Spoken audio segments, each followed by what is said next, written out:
Okay, so I think everyone is back. Okay, next offering of precisely which I want to talk about is enriched location data. So when you make a decision, how do you know it is right?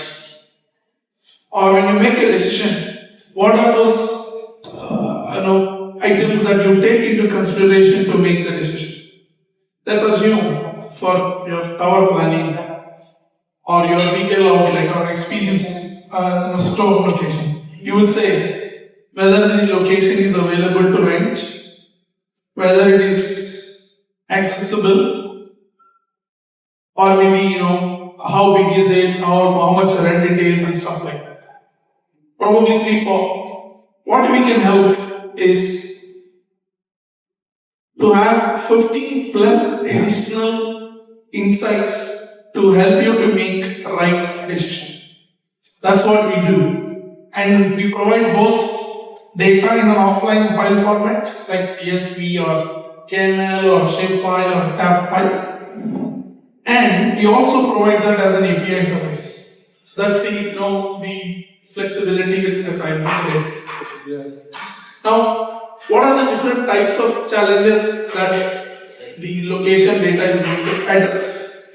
So if I look at analyzing the customer insights, so how do I attract more customers? How can I improve the customer experience? How can I know more about my customers? I only have name, email, date of birth, address. What else that I can get more out of this particular data, right? And if if you are into retail network, where are the competitors? Or what are the locations where I have most number of customers? Or which are the areas where I don't have a customer at all? So these are some of the insights that you wanted to understand.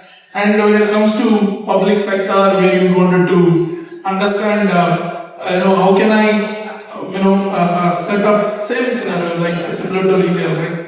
How do I set up the hospitals, where do I set up the police station and stuff like that.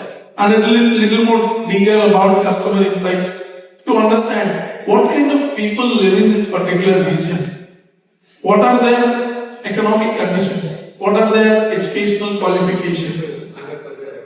Are there old age people living in that area? Are there the Gen Z living in that area? Or how much of people within those particular Kelurahan, what is the number of households that are there? So these are some of the insights that we see, especially when it comes to telcos. How do I target the right customers in the right location? And how can I know more about my customers? These are some of the scenarios that we have seen in telco. And when it comes to network planning, where is the demand coming from? What is the duration and on which day? Is it weekday or a weekend? Morning peak hours of traffic, evening peak hours of traffic, and you wanted to understand more about those things. You will be able to visualize. Wanted to have those kind of visualization and analysis. Imagine if you have all of these answers, your network planning would be much easier and much targeted and much accurate. So that's what we are going to do with our data. But how am I going to do it? We have varieties of data sets. Right? Number one on the line-based data, which is street, traffic, and speed limits. And why? How does this actually help you? Imagine a scenario where you wanted to set up your experience centers or retail outlet or whatever, right? So you set up this location. How many number of people can go pass through in this particular street on a weekday or on a specific time, on the weekday or a weekend? And you wanted to know which is the most busiest time in this particular street, so that you can pop up certain advertisements through your display board at that particular point in time. So if you want to have those level of decisions, we can provide you with our street data. And of course, this can also be used in your drive test planning and analysis and stuff like that as well. Right? And then we have point data, which is point of interest. We have 161 categories of point of interest data across the country.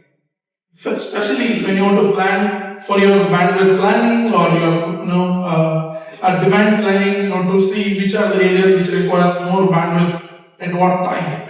So the shopping malls, they operate primarily from 10 o'clock to 11 o'clock or 10 o'clock to 10 o'clock. Peak people, footfalls happens at 5 o'clock or 6 o'clock in the evening on a weekend. Right? So these kind of planning activities can be done with our point of interest data. And then we have polygon information, which gives you different varieties of land parcel information, whether it is a built-up area, whether it is a natural source of water bodies, or urban dense area, or park, or different agricultural field or stuff like that. You would want to have those kind of insights about the region that you operate. We provide those things as well. And then we have varieties of information, and we have productized based on your requirements. We created different types of products. For example, you want to use only data as a base map. So we have this Street Pro display which covers streets, transport information, POIs, water, land use and gazetted information. And you wanted to have a little bit more in terms of signposts, crossroads and stuff like that, then we have Street Pro Classic. And you wanted to do some sort of a navigation, or you wanted to plan your road test analysis, look at how many vehicles are required, looking at how many, to cover these 5 regions. How do I plan it? For that we have this Street Pro Navigation Premium product, which can actually help you to with all sorts of restrictions in the road, maximum weight restrictions in the road and all that stuff, right? And we have additional data, which is traffic information. What is the maximum speed that you should be able to travel on that particular street? So for that we have this traffic data, and then traffic sensors, because we capture this data throughout the year from the country. So we have suppliers which can actually provide the raw data, and we curate that information and provide you this particular product. This is only streets, right? Now, what else that we can provide?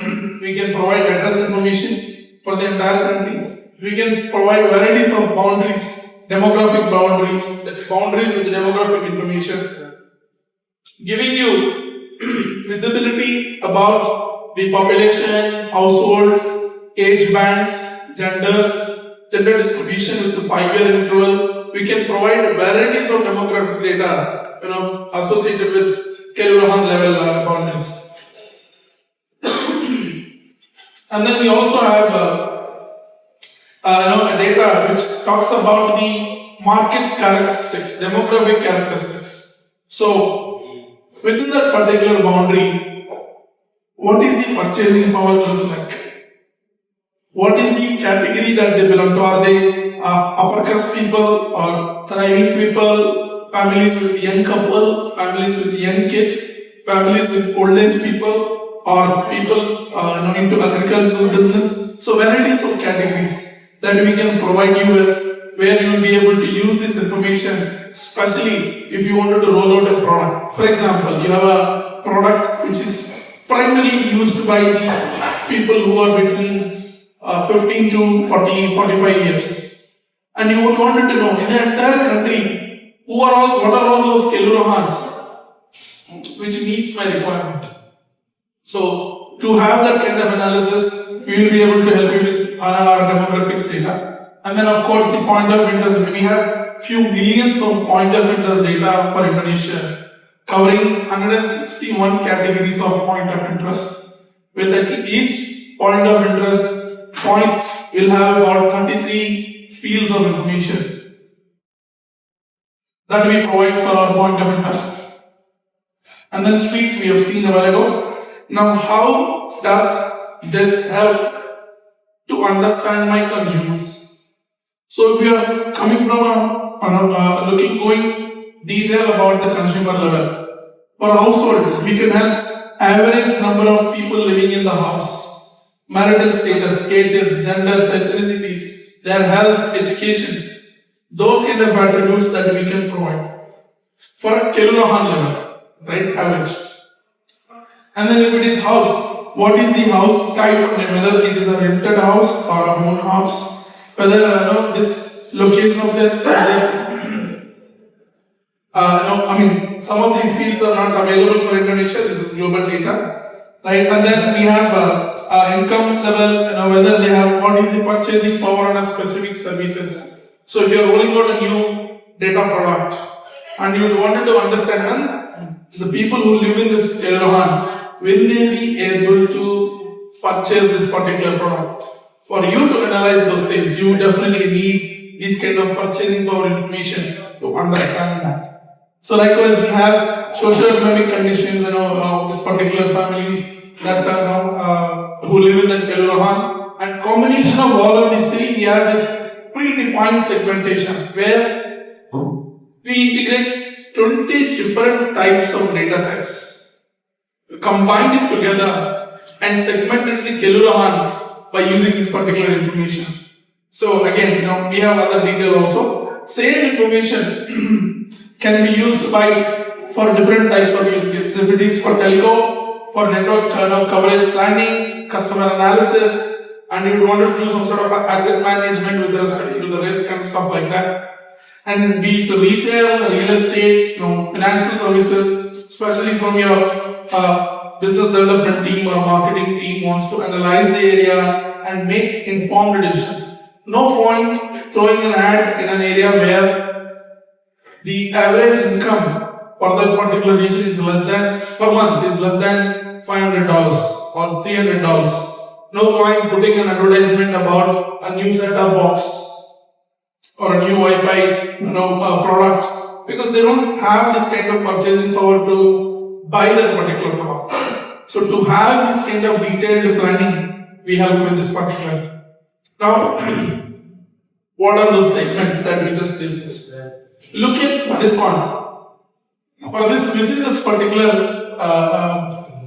Kelurahan or within this particular district, you would want to know what is the consumer segmentation who lives in that area. Are they high society families? Are there families with new kids on the block? Are there families with urban startups? Are the families who are doing a big town hostility or flown to the nest or diverse urban mix, big family values?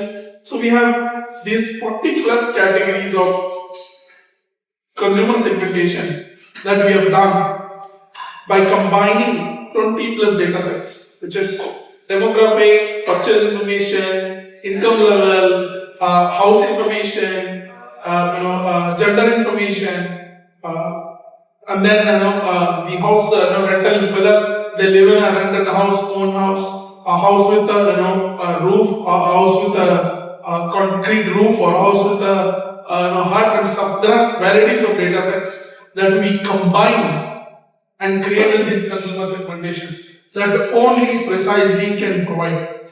So this data would actually help you to streamline your planning process. You really don't have to integrate multiple data sources and come up with ranking and all that stuff. This one data would actually help you to streamline that completely because it's already integrated and curated data.